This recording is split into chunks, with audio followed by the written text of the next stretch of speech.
Կոռուպցիայի կանխարգելման հանձնաժողովը վարույթ չի հարուցել արտգործնախարար Արարատ Միրզոյանի և լրագրողների միջև տեղի ունեցած միջադեպի ժամանակ նախարարի արտահայտությունների առնչությամբ։ Պաշտոնյայի և լրագրողների միջև լեզվակռիվը տեղի էր ունեցել կառավարության մարտի 13-ի նիստից հետո գործադիրի շենքի միջանցքում։ Հանձնաժողովն ուսումնասիրել է Միրզոյանի հնչեցրած արտահայտությունները։ Անդասյարակ, անշնորհք, ոչ արհեստավար, սուս մնալ, ամոթ ձեզ, չափն անցնել։ Հանձնաժողովը եզրահանգել է, որ դրանք իրենց բնույթով վիրավորական չեն։ Որոշ արտահայտություններ ունեն մեղմ հանդիմանական կամ նախատական երանգ և ուղղված են եղել լրագրողների գործողություններին գնահատական տալուն և ոչ թե նրանց անհատապես վիրավորելուն։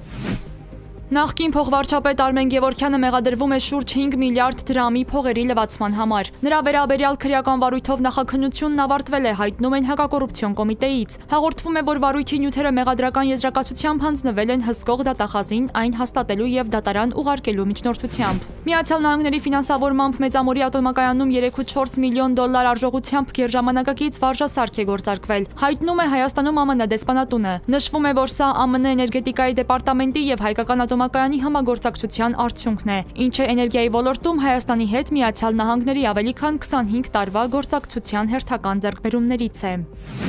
ԱՄՆ նախագահ Դոնալդ Թրամփը հայտարարել է, որ Իրանի հետ հնարավոր միջուկային համաձայնագիրը բացառում է ուրանի հարստացումը։ ԱՄՆ-ի և Իրանի միջև ներկայում քննարկվող հնարավոր համաձայնագրի համաձայն Վաշինգտոնը չի թույլատրի ուրանի որևէ հարստացում։ Ապրիլի կեսերին Միացյալ Նահանգներն ու Իրանը բանակցություններ են սկսել Թեհրանի միջուկային ծրագրի վերաբերյալ հնարավոր նոր համաձայնագրի շուրջ։ Բանակցությունների առաջին 5 փուլերը ոչ մի արդյունք չեն տվել։ ՄԱԳԱՏԵ-ի մայիսի 31-ի զեկույցի համաձայն Իրանը վերջին 3 ամիսների ընթացքում զգալիորեն մեծացրել է մինչև 60%-ի չափով հարստացված ուրանի պաշարները։ Ատոմային զենք արտադրելու համար անհրաժեշտ հարստացման մակարդակը մոտ 90% է։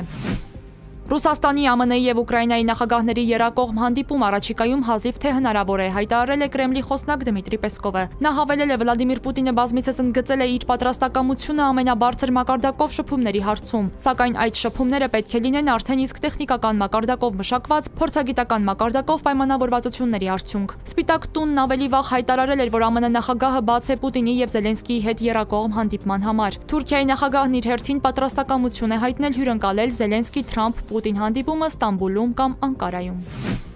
Կիևը պնդում է, որ պայթեցրել է Ղրիմի կամրջի հենասյուները։ Հաղորդվում է, որ Ուկրաինայի պետական անվտանգության գործակալներն ականապատել են այդ անօրինական կառույցի հենարանները։ Եվ այսօր ժամը 4:44-ին գործարկվել է առաջին պայթուցիկ սարքը առանց քաղաքացիական զոհերի։ Նշվում է, որ գործողությունը տևել է մի քանի ամիս։ Ռուսական կողմը չի մեկնաբանել այս հայտարարությունը։ Մինչ այդ, սակայն, Ղրիմի կամրջի տելեգրամյան պաշտոնական ալիքը տեղեկացրել էր կամրջով երթևեկությունը ժամանակավոր դադարեցնելու մասին։